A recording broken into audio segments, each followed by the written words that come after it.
শ্রমিক যখন কৌশিকের মুখে শুনল যে ওদের গ্রামের বাড়িতে এবছর ডাকাতকালীর পুজো 100 বছর, তখন ওর কথায় আর না করতে পারল না।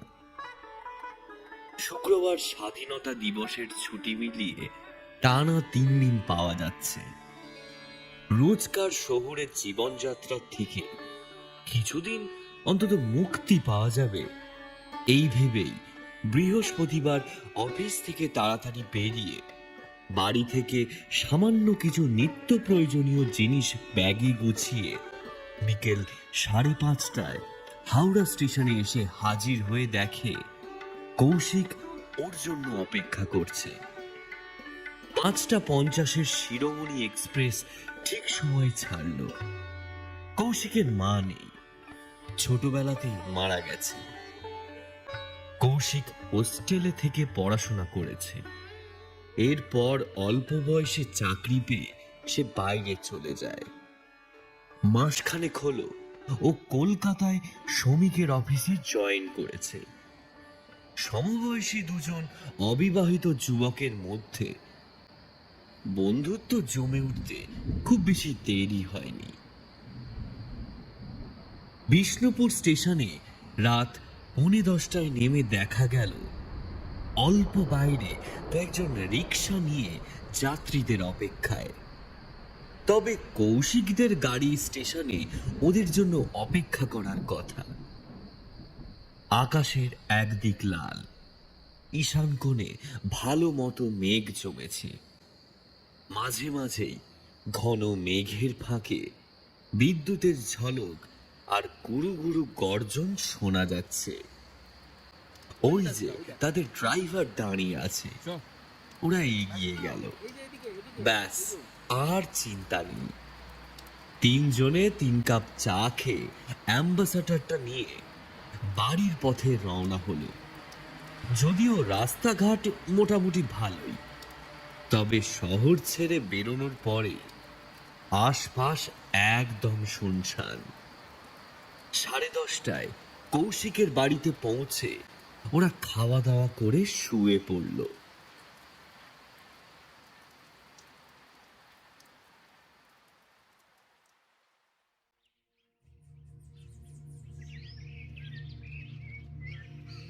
পরদিন কৌশিক যখন শ্রমিককে ডেকে তুলল, তখনও ওর চোখে ঘুম লেগে আছে। শ্রমিক একটু লেট রাইজার, তবে ঘরের বাইরে বেরিয়ে গ্রামের নির্মল ভোরের পরিবেশ দেখে ও মুগ্ধ হয়ে গেল। কাল মাঝরাতে ও বৃষ্টির আওয়াজ পেয়েছিল। সকালে ঝকঝকে নীল আকাশে সাদা মেঘের ভেলা ভেসে বেড়াতে দেখে পুজোর কথা মনে পড়ে যাচ্ছে। চা খেয়ে ওরা কৌশিকের মোটর সাইকেল করে বেরিয়ে পড়ল। শালপিয়ালের শাড়ির মাঝখান দিয়ে গ্রামের লাল মাটির রাস্তা দিয়ে তাজা হাওয়া খেতে খেতে যেতে বেশ ভালো লাগছিল শ্রমিকের। ওদের গ্রামের থেকে 3 কিলোমিটার দূরেই বিরাই নদী চলে গেছে। এই বিরাই আসলে দ্বারকেশ্বরের উপনদী। অন্য সময় জল বেশি না থাকলেও এখন বর্ষার জলে তাকে বেশ লাগছে। আশেপাশে একদম সবুজ, কুলুকুলু শব্দে নদীর জল বয়ে চলেছে। আশপাশটা খুবই নির্জন। শ্রমিকের মনে হলো এই মুহূর্তে ওরা ছাড়া বিশ্ব চরাচরে আর কেউ নেই। নদীর পাড়ে এইভাবে বেশ কিছুক্ষণ বসে থেকে ওরা ফেরার পথ ধরল।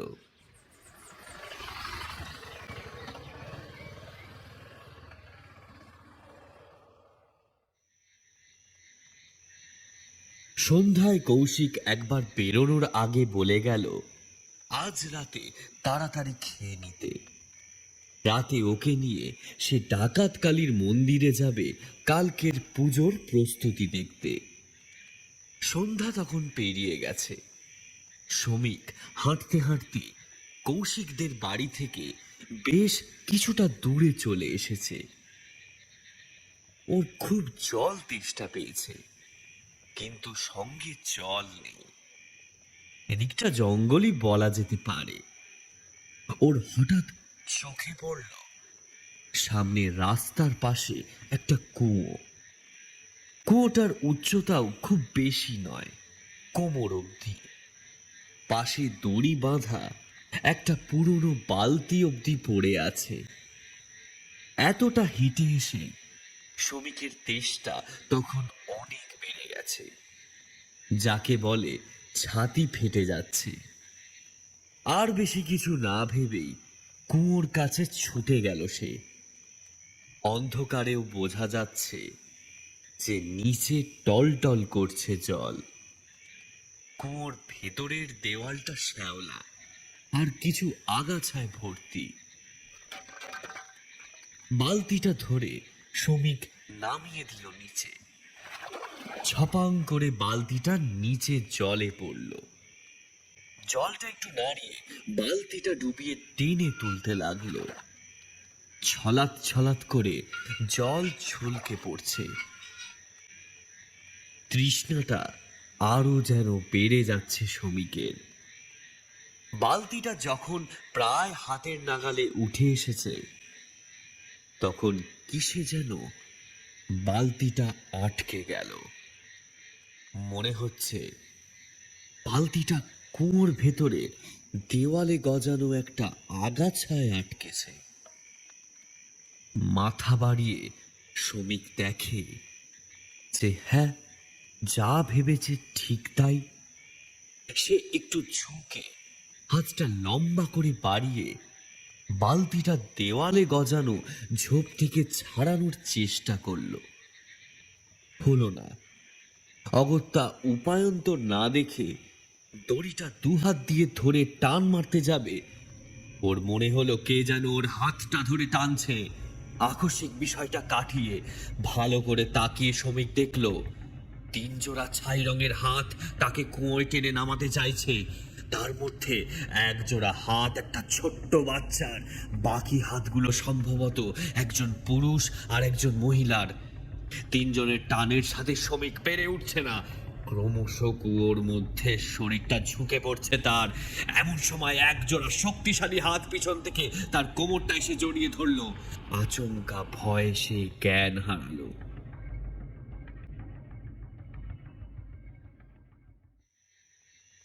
চোখে মুখে জলের ছিটে পড়তে তার জ্ঞান ফিরল। ওর মুখের ওপর হুমড়ি খেয়ে আছে একজন লোক। লোকটা ওর দিকে একটা জলের বোতল এগিয়ে দিতে বিনা বাক্য ব্যয় ঢক ঢক করে অনেকটা জল খেয়ে ফেলল শ্রমিক। লোকটা এবার উঠে দাঁড়ালো। চেহারাটা বিশাল আর বেশ শক্তপোক্ত। শ্রমিকও উঠে দাঁড়িয়ে বলল, আপনি আজ আমার জীবনটা বাঁচালেন। আপনার নাম কি? আমার নাম বাদল। তুমি এখানে এলে কি করে? তার সব কথা শুনে লোকটা বলল, তুমি আর যাদের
দেহবন্ধন করেই আসি, তাই আমার কিছু হয় না। তুমি তো রায়দের বাড়িতে উঠেছো বললে, ঠিক আছে। যদি কখনো দরকার হয় সামনের ওই ওই দেখো ওই শিব মন্দিরে আমায় পাবে। যদি নাও থাকি, একটা কাগজের চিরকুটে লিখে প্রণামী বাক্সে রেখে যাবে, আমি ঠিক হাজির হয়ে যাব। আমার মনে হয় না আর কোনো দরকার পড়বে। আর কে আসবে এদিকে? ভবিষ্যতের কথা কে বলতে পারে ভাই। শ্রমিক আর কথা না বাড়িয়ে খানিকটা ধাতস্থ হয়ে ওখান থেকে বেরিয়ে বাড়ি ফেরার পথ ধরল।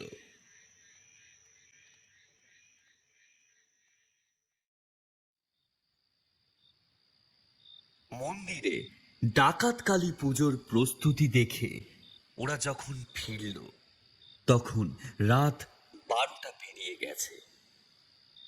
কৌশিকের থেকে সন্ধ্যাবেলার ঘটনাটা বেমালুম চেপে গিয়েছে শ্রমিক।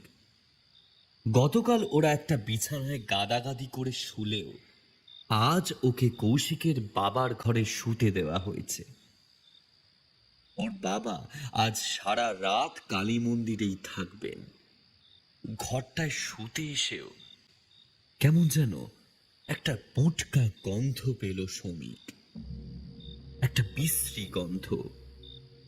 বহুদিন কোনো কিছু ঢাকা দেওয়া থাকলে যেরকম গন্ধ বেরোয় সেরকম। কৌশিককে বলতে সে একটা ধূপকাঠি জ্বালিয়ে সব জানলাগুলো খুলে দিল। তার সাথে সাবধানবাণী শুনিয়ে গেল যে মশারি টাঙিয়ে না শুলে কাল সকালে মশা নিয়ে বাইরে তুলে ফেলবে। চন্দনের ধূপের হালকা গন্ধে এখন ঘরটা ভরে আছে। নতুন জায়গা বলে ওর ঘুম আসছিল না। গতকাল রাতে ক্লান্ত ছিল, ঘুমিয়ে পড়তে অসুবিধা হয়নি, কিন্তু আজ যেন কিছুতেই ঘুম আসতে চাইছে না। বেশ কিছুক্ষণ বিছানায় এপাশ ওপাশ করার পর ওর হঠাৎ কেমন একটা অদ্ভুত অনুভূতি হতে লাগলো। মনে হলো কে যেন ওর মাথার কাছে দাঁড়িয়ে ওকে দেখছে। ওদিকে ফিরে তাকানোর সাহস হচ্ছে না, কিন্তু বেশ বুঝতে পারছে কেউ যেন মশারির বাইরে দাঁড়িয়ে ঠায় ওর দিকে তাকিয়ে রয়েছে।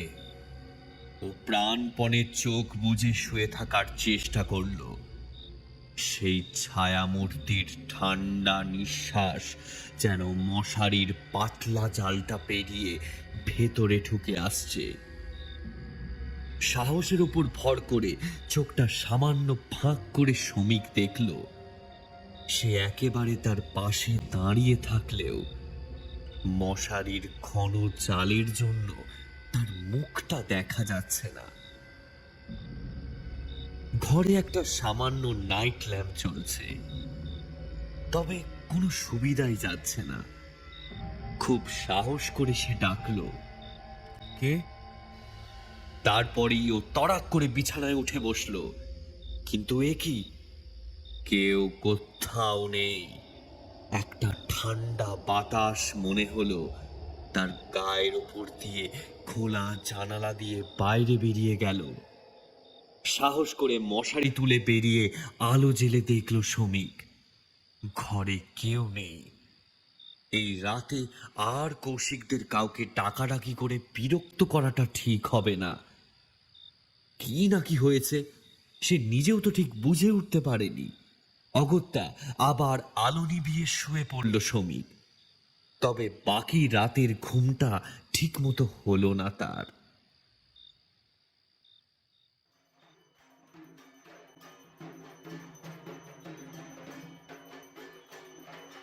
পরদিনও বিষয়টা কাউকে কিছু বলল না শ্রমিক। এত বড় ছেলে, মানে এখন সে পুরো দস্তুর লোক। এখন কিনা 5 জনকে বলতে হবে যে সে ভূতের ভয় পাচ্ছে? না না, এ কিছুতেই হতে পারে না। সন্ধ্যায় কালী পুজো দেখতে গিয়ে তাড়াতাড়ি বাড়ি ফেরার কথা কৌশিককে বলতে কৌশিক খুব অবাক হলো। সে কি রে?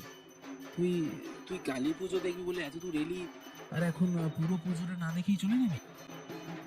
না ভাই, আমার শরীরটা একদম ভালো লাগছে না। আসলে নতুন জায়গা তো, রাতে ভালো ঘুম হচ্ছে না। আচ্ছা ঠিক আছে, চল, আমি আমি তোকে এগিয়ে দিচ্ছি। কিন্তু বাড়ির সবাই তো এইখানে রয়েছে, তাহলে রাত্রিবেলা যদি কেউ ফিরে তুই একটু একটু উঠে দরজাটা খুলে দিস কিন্তু ভাই।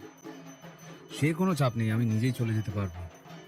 আর এসে ডাকলে আমি খুলে দেবো। দেখ, কোনো অসুবিধা হবে না তো? আমাদের কিন্তু ফিরতে বেশ রাত হবে। হ্যাঁ হ্যাঁ, ও কোনো অসুবিধা হবে না। আর প্রবলেম হলে ফোন করে নেব।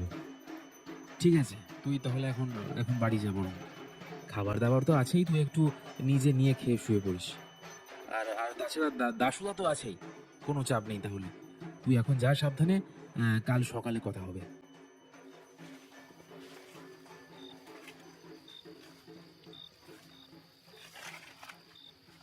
পুজোর মাঠ থেকে বেরিয়ে কৌশিকদের বাড়ির পথ ধরল শ্রমিক। তবে সোজা বাড়িতে না ঢুকে সেই কুঁয়োতলার কাছে গেল। সেখান থেকে একটু এগিয়ে একটা শিব মন্দির পড়ে। সেদিন বাদল বলে ভদ্রলোক যেটা দেখিয়েছিলেন, সামনে যেতেই ওনার দেখাও পাওয়া গেল। বিড়িতে একটা শেষ টান দিয়ে মাটিতে ফেলে উনি শ্রমিকের দিকে তাকিয়ে বললেন, আমি জানতাম তুমি আসবে, এসো আমার সাথে। লোকটা যেন ওর আসার জন্যই অপেক্ষা করছিল। শ্রমিক কোনো কথা না বলে ওনার পিছু পিছু ছোট্ট মন্দিরটা লাগোয়া একটা চালা ঘরে ঢুকলো।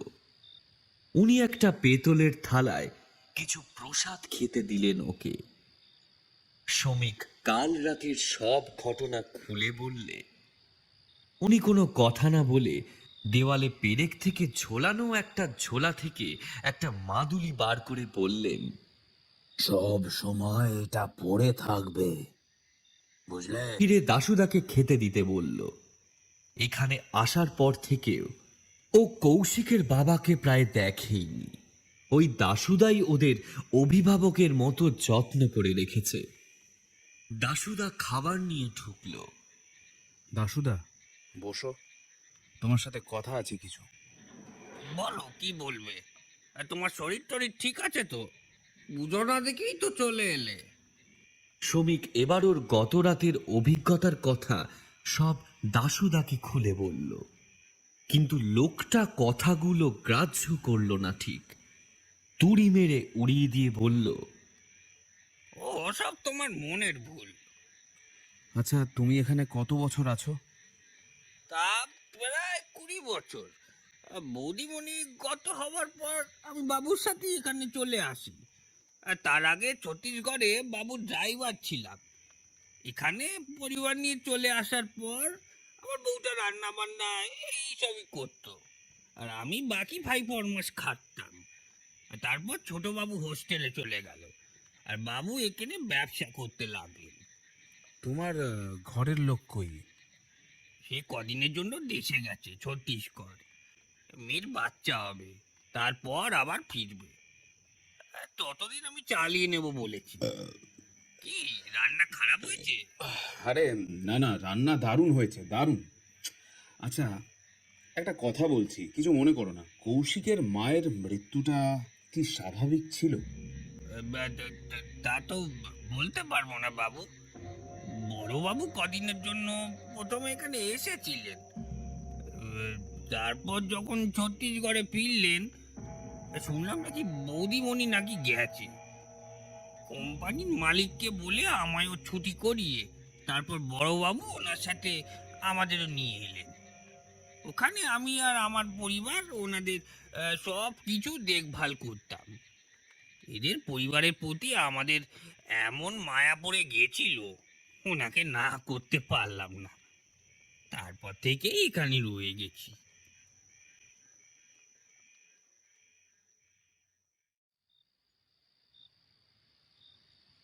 তখন বেশ রাত, শ্রমিক সবে শুতে যাবে। অমনি আননোন নাম্বার থেকে একটা ফোন এলো। রিসিভ করতে শোনা গেল ওর মায়ের গলা।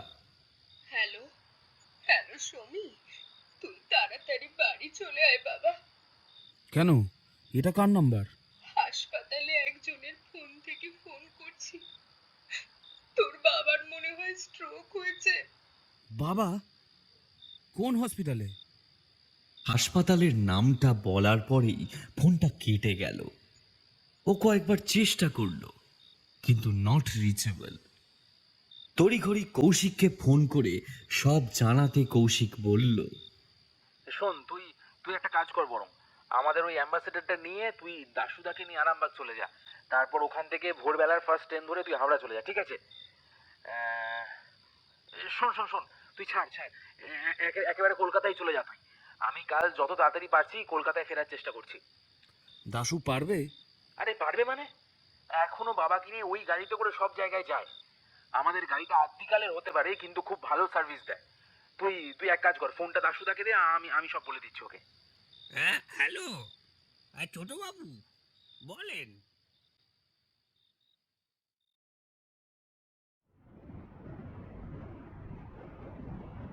দাশুদাকে নিয়ে শ্রমিক যখন বের হলো তখন রাত প্রায় 11:30। দাশুদা বলল, জয়পুরের জঙ্গল এখান থেকে 17 কিলোমিটার। বিষ্ণুপুর হয়ে ওই জঙ্গলের রাস্তা ধরে গেলে তাড়াতাড়ি পৌঁছাতে পারবে। সে তুমি যেখান দিয়ে পারো নিয়ে চলো, আমার তাড়াতাড়ি কলকাতায় পৌঁছানোটা জরুরি। বিষ্ণুপুর পেরিয়ে ওরা বড় রাস্তায় উঠল। এরপর জঙ্গলের রাস্তা, দুপাশে ঘন জঙ্গল, সারি সারি শাল, সেগুন, বহেরা, মহুয়া গাছগুলো দ্রুত সরে যাচ্ছে।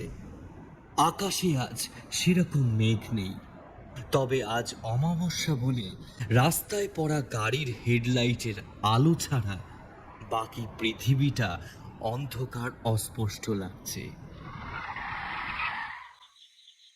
হঠাৎ দাশুদা গাড়িটা ব্রেক কষল, তারপর বলল, চিতল হরিণের দল রাস্তা পেরোচ্ছে। শ্রমিক দেখল হেডলাইটের আলোয় হরিণগুলোর চোখগুলো কেমন মরা মাছের মতো জল করছে।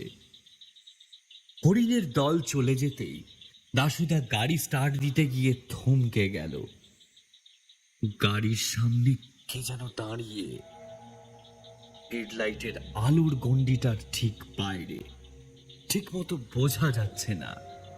হঠাৎ শ্রমিকের নাকে সেই গন্ধটা এলো, যেটা সে কয়েকদিন আগে কৌশিকের বাবার ঘরে পেয়েছিল।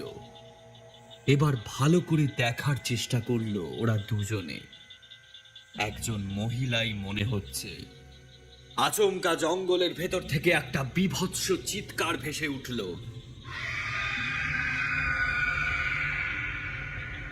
জঙ্গলি শেয়াল আছে এই জঙ্গলে। না, আর দেরি করা ঠিক হবে না। অনেক সময় বুনো হাতির পালও চলে আসে। কথা বলে দুজনেই আবার সামনের দিকে তাকাতে দেখলো সামনের রাস্তাটা এখন একদম পরিষ্কার। দাশুদা গাড়ি স্টার্ট দিল। একটুখানি যাওয়ার পর গাড়ির গতি কিছুটা মন্থর হয়ে গেল। এদিকে শ্রমিক ক্রমশ অধৈর্য হয়ে পড়ছে। কি হলো দাশুদা? গাড়িটা আসতে করলে কেন? আমি আসতে করিনি গো, গাড়িটা যেন আটকে যাচ্ছে। মনে হচ্ছে চাকায় কিছু ফেঁসে গেছে। তুমি বসো, আমি দেখছি। বলে দাশুদা ইঞ্জিন অন রেখে গাড়ি নিউট্রালে রেখে ড্রাইভারের সিট থেকে নেমে এলো। শ্রমিক সামনের সিটে বসেছিল। দাশুদা একটা টর্চ বার করে রাস্তায় ঝুঁকে পড়ে দেখতে লাগলো। মনে হচ্ছে নিচে গাছের ডাল জাতীয় কিছু আটকেছে। রাস্তার পাশ থেকে খুঁজে একটা শাল গাছের ডাল এনে গাড়ির নিচ থেকে খুঁচিয়ে সেই জিনিসটা টেনে বার করে আনলো। ওরে বাবা! বলে সেটা ফেলে দিয়ে দৌড়ে গাড়িতে এসে উঠল। শ্রমিক উঁকি মেরে গাড়ির পাশে মাটিতে পড়ে থাকা জিনিসটা দেখে চমকে গেল। একটা কঙ্কালের হাত। এটা কি করে এখানে এলো? জানি না, এখানে আর বেশিক্ষণ নয়, বড় ভয়ঙ্কর জায়গা। শ্রমিকের মনে হলো দাশুদা ভয় যেন কাঁপছে। ও ভেবেছিল লোকটা খুব সাহসী, কিন্তু এই পরিস্থিতিতে দোষ দেওয়া যায় না। শ্রমিক আর কথা না বাড়িয়ে সেই নাম্বারটায় ফোন করলো। এবার ফোনের ওপারে যিনি রিসিভ করলেন তার গলা সে চেনে, তার বাবার বন্ধু পাড়ার বিমল কাকু। উনি জানালেন শ্রমিকের বাবা এখন মোটামুটি ভালো আছেন, তবে এখন দুদিন ডাক্তারবাবুর অবজারভেশনে থাকতে হবে। শুনে স্বস্তির নিঃশ্বাস ফেলল শ্রমিক। সে যে ইতিমধ্যেই কলকাতার উদ্দেশ্যে রওনা হয়ে গেছে সেটা জানাতে ভুলল না। পরের কয়েকটা ঘন্টা যে কোথা দিয়ে কেটে গেল শ্রমিক টের পেল না।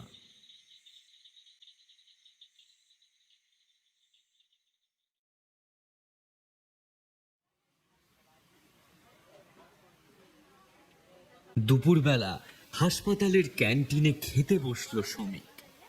দাশুদাকে নিয়ে আর কলকাতা অবধি আসেনি, রাস্তাঘাটে আবার কোথায় বিপদ হয়ে যায়। গত রাতে শেষমেশ আরামবাগে পৌঁছে প্রায় মুখে মুখে ট্রেনটা ধরেও ফিরে এসেছিল বাড়িতে। ফোনটা পকেটে বেজে উঠল। কৌশিক ফোন করেছে। হ্যালো শ্রমিক, কি রে, কাকু কেমন আছে এখন? হ্যাঁ, ভালো। একটু আগে ডাক্তারবাবুর সাথে কথা হয়েছে। মাইল্ড অ্যাটাক, তবে ভবিষ্যতে সাবধানে থাকতে হবে। Thank god. কিন্তু কিন্তু এদিকে তো একটা মারাত্মক ব্যাপার ঘটে গেছে। কি ব্যাপার? বলছি, তোর তোর হাতে খানিক সময় আছে? হ্যাঁ হ্যাঁ, বল। আসলে জানিস তো, তোকে তোকে বলা হয়নি, আমাদের বাড়িতে 1 মাস হলো একটা সমস্যা হচ্ছে। কি সমস্যা? আগে বলিসনি তো। আরে আমিও তো জানতাম না, এইখানে এসে তারপর জেনেছি। কি? আসলে বাবা কদিন ধরেই নিজের ঘরে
তো দেখছি দাশুদা আমাদের মিথ্যে বলেছিল।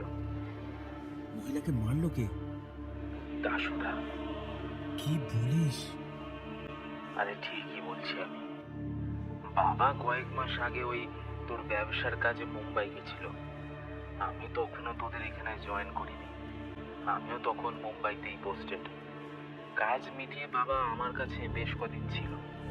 বাবা তখন আমাকে বারবার বলছিল যে কলকাতায় ফিরে আসার জন্য। তাই আমি আমার পুরনো কোম্পানি ছেড়ে কলকাতায় তোদের কোম্পানিতে জয়েন।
বুড়িদি।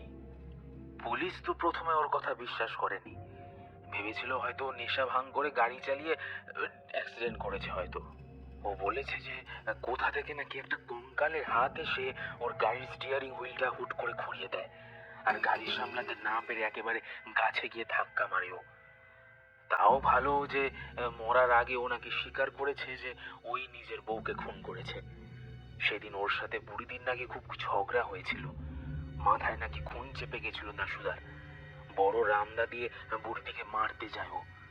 বুড়িদি হাত দিয়ে ওকে আটকাতে গেলে ওর রামদার কোপে বুড়িদির হাতটা একেবারে কনুই থেকে কেটে পুরো আলাদা হয়ে যায়।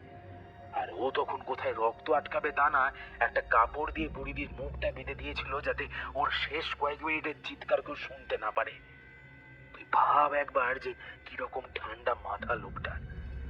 অতিরিক্ত রক্তক্ষরণে বুড়িদি মারা গেলে ও আমাদের বাড়ির পিছনে বুড়িদির দেহটা পুঁতে দেয়। এই কথাগুলো বলেই ও ওর জ্ঞান হারায়, আর আর জ্ঞান ফেরে না ওর। পুলিশ হাসপাতালে নিয়ে গেলে ডাক্তারেরা ওকে মৃত বলে ঘোষণা করে। অবশ্য পুলিশ জানিস একটা একটা জিনিস দেখে অবাক হয়ে যায়। কি? দাশুদার সিটের পাশে পুলিশ কঙ্কালের একটা হাত উদ্ধার করে। ড্যাশবোর্ড থেকে পুলিশ গাড়ির ব্লু বুক দেখে আমাদের বাড়ির ঠিকানায় আসে। তারপর বাবার মুখে সব শুনে আর ওই ওই পচা গলা লাশ দেখে অবাক হয়ে যায় ওরা। তবে পুলিশ সবচেয়ে অবাক হয় আর একটা জিনিস দেখে। কি বলতো? আমি কিন্তু আগেই বলেছি তোকে। মনে পড়ছে না। মনে করে দেখ, তোকে একটা কথা আমি বলেছিলাম। মাটি থেকে তোলা লাশটার কোনোই থেকে ডান হাতটা ছিল না। মনে করে দেখ।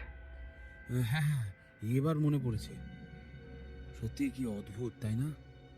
কি ব্যাখ্যা দিবি বল এইসব অদ্ভুত ঘটনার? এ জগতে আসলে এমন অনেক কিছুই ঘটে যার বুদ্ধিতে কোনো ব্যাখ্যা মেলে না ভাই। তোদের গ্রামের ওই বাদলবাবু মাদুলিটা না দিলে আমিও বোধহয় কাল রাতে ওই জয়পুরের জঙ্গলে। মাদুলি? কি মাদুলি?